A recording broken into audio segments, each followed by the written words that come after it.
नमस्कार, next eyes Hindi के HOD अंक में आपका स्वागत है। आइए आज की पहली न्यूज के ऊपर चर्चा करते हैं। इस न्यूज को पीआईबी ने कवर किया था और ये इकोनॉमी सेक्शन की न्यूज है जो जीएस पेपर 3 के अंतर्गत शामिल होगी। न्यूज ये है कि India share of global trade in textile and apparel stand at 3.9%। Bharat वर्ष 2023 में दुनिया में 6th largest exporter of textile and apparel यानी कपड़ा और परिधान का छठा सबसे बड़ा निर्यातक बन गया है। भारत के कुल निर्यात में टेक्सटाइल एंड अपैरल यानी TNA जिसको बोलते हैं उसकी हिस्सेदारी 2023-24 में 8.21% महत्वपूर्ण हिस्सा है। भारत जो टोटल एक्सपोर्ट करता है टेक्सटाइल और अपैरल से जुड़ा हुआ वो 8.21% है। लेकिन अगर बात करें कि भारत के कपड़े एवं परिधान का वैश्विक यानी ग्लोबल ट्रेड यानी वैश्विक व्यापार में उसकी हिस्सेदारी 3.9% की है जो छठे नंबर पे पोजीशन लाता है। यूपीएससी एक स्टेटमेंट फॉर्म में क्वेश्चन भी पूछ सकता है कि भारत की पोजीशन कपड़ों में क्या है, तो कंफ्यूज मत होइएगा, ये अच्छे से कवर कीजिएगा आप लोग। अगर बात करें कि भारत का एक्सपोर्ट डेस्टिनेशन क्या है, तो भारत के लिए प्रमुख कपड़ा और परिधान निर्यात डेस्टिनेशन संयुक्त राज्य अमेरिका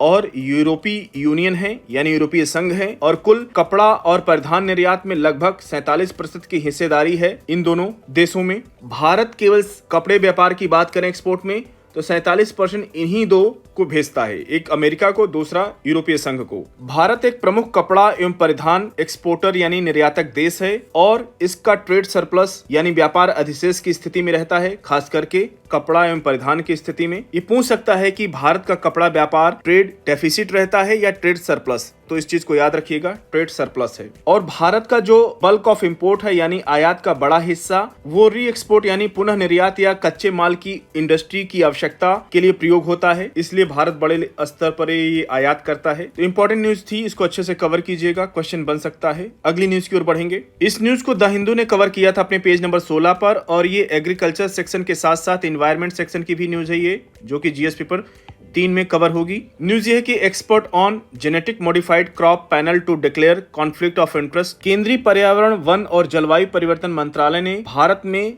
GM यानी जेनेटिक मॉडिफाइड यानी संशोधित बीजों को रेगुलेट करने वाली शीर्ष तकनीकी संस्था जिसको GEAC यानी जेनेटिक इंजीनियरिंग अप्रेजल कमेटी बोला जाता है के लिए विशेषज्ञों के चयन को नियंत्रित करने वाले नियमों में संशोधन किया है। नए नियमों के अंतर्गत एक एक्सपर्ट मेंबर यानी विशेषज्ञ सदस्य को अपने इंटरेस्ट यानी हित का खुलासा करना चाहिए जो उनके कर्तव्यों के साथ कॉन्फ्लिक्ट कर सकता है। विशेषज्ञ से यह भी अपेक्षा की जाती है कि वह सुनिश्चित करने के लिए कि सभी आवश्यक कदम उठाए कि हितों के किसी भी टकराव से जेनेटिक इंजीनियरिंग अप्रेजल कमेटी का कोई निर्णय प्रभावित न हो। कमेटी की बैठक में चर्चा किए जा रहे किसी मामले से किसी भी तरह का डायरेक्ट या इनडायरेक्ट रिलेशन रखने वाले विशेषज्ञ सदस्य को बैठक से पहले इसका खुलासा करना होगा। जब तक कि कमेटी द्वारा विशेष रूप से अनुरोध न किया जाए, विशेषज्ञ से बैठक से खुद को अलग रखने की अपेक्षा की जाती है। सभी चयनित मेंबर को कमेटी में शामिल होने से 1 दशक पहले तक की अपनी व्यावसायिक संबद्धता का डिटेल यानी विवरण देने वाला एक फॉर्म भरना होगा।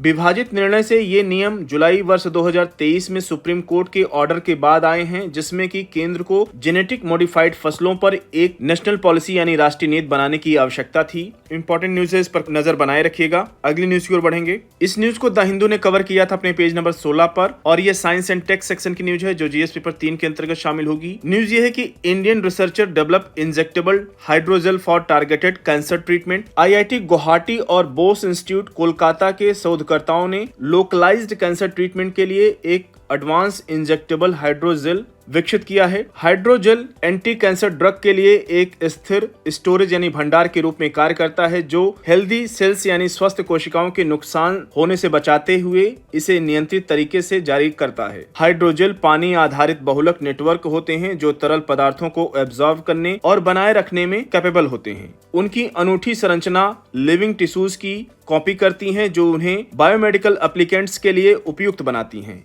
अल्ट्रा शॉर्ट पेप्टाइड से बना हुआ हाइड्रोजेल जैविक तरल पदार्थों में अघुलनशील रहने के लिए डिजाइन किया गया है। यह सुनिश्चित करता है कि इंजेक्टेबल प्लेस पर लोकलाइज रहे। यह GSH यानी यह ग्लूटाथियोन के ऊंचे स्तरों पर रिएक्शन करता है। अगले न्यूज की ओर बढ़ेंगे। इस न्यूज को इंडियन एक्सप्रेस ने कवर किया था और ये हिस्ट्री सेक्शन की न्यूज है जो जीएस पेपर 1 के अंतर्गत शामिल होगी। न्यूज समाज सुधारक नारायण गुरु के ऊपर है। आध्यात्मिकता को सामाजिक सुधार के प्रति प्रतिबद्धता के साथ मिश्रित करने के लिए संपूर्ण केरल में अत्यधिक सम्मानित गुरु की शिक्षाएं और दर्शन पिछली शताब्दी के प्रारंभिक भाग से अद्वैत वेदांत के रूप में जाने जाते हैं। यह नॉन डुअलिटी यानी अद्वैत का सिद्धांत है, जिसमें गुरु कहते हैं कि परम वास्तविकता या ब्रह्मा एक हैं एवं अविभाज्य हैं, यानी व्यक्तिगत स्व या आत्मा इस सार्वभौमिक सार के साथ एक है। गुरु ने कहा कि यह अज्ञान या माया है जो द्वैत या भ्रम पैदा करती है, जिससे जाति, धर्म या अन्य सतही पहचान के आधार पर विभाजन होता है। उनकी शिक्षाएं व्यक्तियों को अंदर की ओर मुड़ने यानी इंट्रोवर्ट होने की बात करती हैं, अपने दिव्य स्वभाव को पहचानने और सभी प्राणियों की परस्पर संबद्धता को पहचानने का आह्वान करती हैं। उनका सरल लेकिन क्रांतिकारी उद्घोषणा थी, एक जाति, एक धर्म, मनुष्य के लिए एक ईश्वर। इस स्टेटमेंट को याद रखिएगा। यूपीएससी डायरेक्ट क्वेश्चन नारायण गुरु पे ना पूछ करके उनकी शिक्षाओं पे पूछा जा सकता है, इसलिए इंपॉर्टेंट न्यूज बन जाती है ये। अगली न्यूज की ओर बढ़ेंगे। इस न्यूज को इंडियन एक्सप्रेस ने कवर किया था अपने पेज नंबर 6 पर, और ये गवर्नेंस सेक्शन की न्यूज है जो जीएस पेपर 2 के अंतर्गत शामिल होगी। न्यूज ये है कि no one can be deprived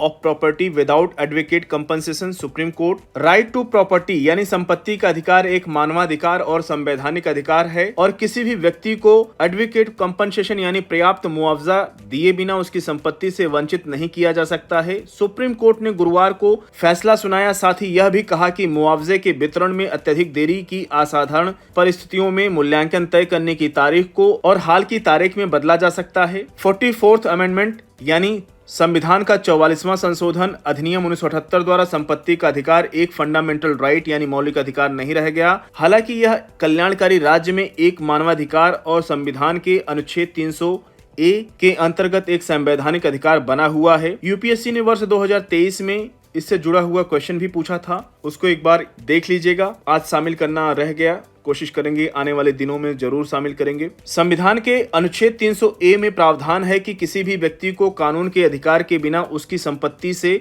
वंचित नहीं किया जाएगा। राज्य कानून द्वारा स्थापित प्रक्रिया के अनुसार ही किसी नागरिक को उसकी संपत्ति से बेदखल कर सकता है। अगली न्यूज की ओर बढ़ेंगे। इस न्यूज को इंडियन एक्सप्रेस ने कवर किया था अपने पेज नंबर 16 पर, और ये गवर्नेंस सेक्शन की न्यूज है जो जीएस पेपर 2 के अंतर्गत शामिल होगी। न्यूज ये है कि why Uttarakhand government is promoting the winter Char Dham circuit. Uttarakhand सरकार ने 8 दिसंबर को शीतकालीन चार धाम सर्किट का उद्घाटन किया, जिसका उद्देश्य ऑफ सीजन सर्दियों के महीनों में राज्य में पर्यटकों को आकर्षित करना है। अब बात कर लेते हैं शीतकालीन चार धाम के विषय में। उत्तराखंड सरकार इसे क्यों बढ़ावा दे रही है और इसके आसपास कुछ चिंताएं क्या हैं? चार धाम के शीतकालीन स्थान उत्तराखंड में गढ़वाल हिमालय में स्थित 4 प्रतिष्ठित हिंदू मंदिर या धाम हैं, जिनको बोला जाता है गंगोत्री, दूसरा है यमुनोत्री, फिर केदारनाथ और बद्रीनाथ। इनको सामूहिक रूप से चार धाम के रूप में जाना जाता है। प्रत्येक वर्ष मई से लेकर नवंबर महीने तक लाखों तीर्थयात्री इन मंदिरों में दर्शन करने के लिए जाते हैं, और उत्तराखंड सरकार के आंकड़ों के अनुसार इस वर्ष 48 लाख से अधिक तीर्थयात्रियों और 5.4 लाख वाहनों ने इन चार धामों का दौरा किया है। तो न्यूज थी, ये हो सकता है मैप बेस्ड क्वेश्चन पूछ ले यूपीएससी, तो तैयार रहिएगा,